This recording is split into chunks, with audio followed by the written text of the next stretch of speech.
محبت اس کو کہتے ہیں،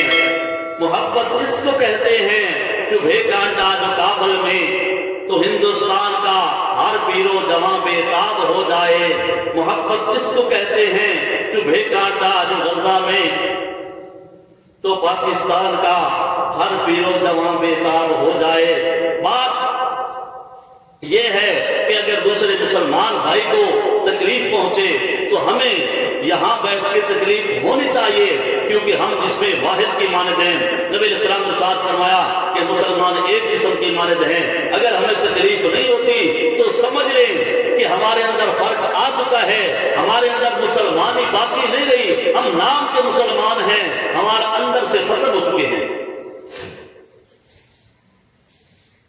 اس لیے ایک شاعر نے کچھ اشعار کہے ہیں ہمیں جگانے کے لیے کہ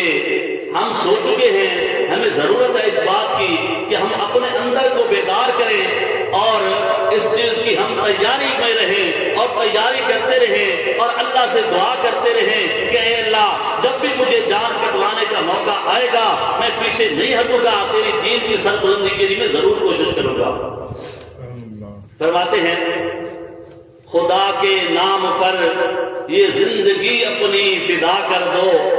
خدا کے نام پر یہ زندگی اپنی فدا کر دو، یہ تن من دھن وطن اپنا سپرد مصطفیٰ کر دو۔ محمد ابن قاسم کے اٹھو غیور فرزندو، دیوانے مصطفیٰ کے ساری خلقت سے عقل مندو، ہے جس پہ تاج فرعونی وہ سر تن سے جدا کر دو،